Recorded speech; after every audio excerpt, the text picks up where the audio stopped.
Lijepi pozdrav svima. Ja sam Gordana Galetić, socijalna pedagoginja i psihoterapeutkinja, bračna savjetnica i edukatorica za roditelje i stručnjake. Evo, nedavno sam vam pričala u videu zbog čega se dijete sa 5, 6, 7, 8 godina ponaša buntovno, opet udara, vrijeđa, nešto ruši, baca. I zapravo ukratko rekli smo da taj period kada se zubi klimaju se i dijete emocionalno klima. Dakle, i djetetu su uzburkane emocije i kao da nam se čini da ponovo prolazi ono razdoblje terrible twos, ono kada je kao malo dijete izgrađivalo svoj identitet, kao djetešce 1,5 godina, 2, 3, kada je postalo buntovno, govorilo ne.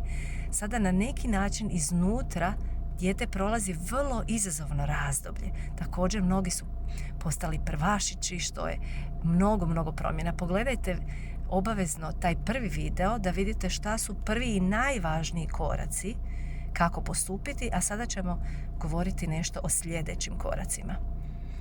Dakle, samo kratko se podsjetimo, najvažnije je znači djetetu da treba mir i podržavajuća okolina i da smo mi dobro. Da mi brinemo o sebi, da možemo biti dobro. Sljedeća stvar i konkretno šta možete napraviti kada dijete vas optužuje, vrijeđa, kada je ljutito, je da doista dišete duboko, da se sjetite da nije do vas, da nije osobno, iako nas možda to što dijete čini trigerira. Sjetimo se da se u djetetu događa bura emocija i da mu je teško i promatrajmo i probajmo osjetiti koja emocija prevladava i tad budimo poput zrcala. Na primjer, možete reći djetetu: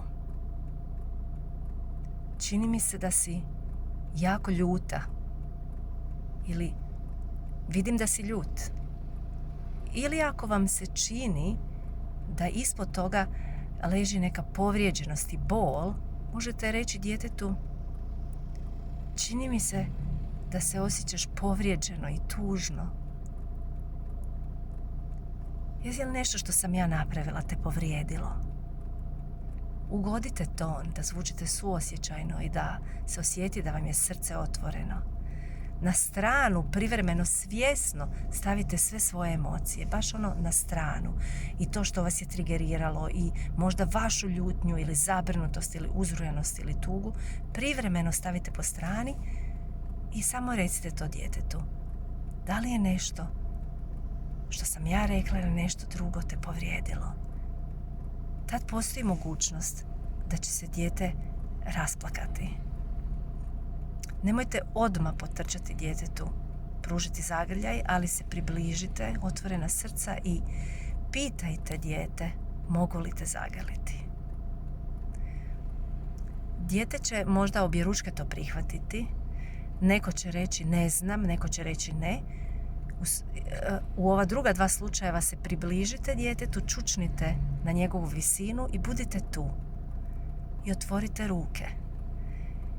I par sekundi poslije, ako dijete samo ne priđe, mnoga djeca će sama prići u zagrljaj majci ili tati, vi ponovo kažete želim te zagrliti, mogu li te utješiti. I to je vrlo velika stvar koju ćete napraviti. Isto vrijedi ako je ljutnja u pitanju. Samo zrcalite tu ljutnju, možete reći čini mi se da ti je teško, ovo je teško, zar ne? Da. Nešto slično možete napraviti i u školi, a više o tome kako postupati kod kuće, u školi, u vrtiću, u drugim ustanovama i mjestima gdje borave naša prekrasna dječica koja u ovoj dobi od 5, 6, 7 ili više godina izražavaju sebe i tada zapravo je to znak da vam se djeca prekrasno razvijaju, iako je to period izazovan i nama i njima.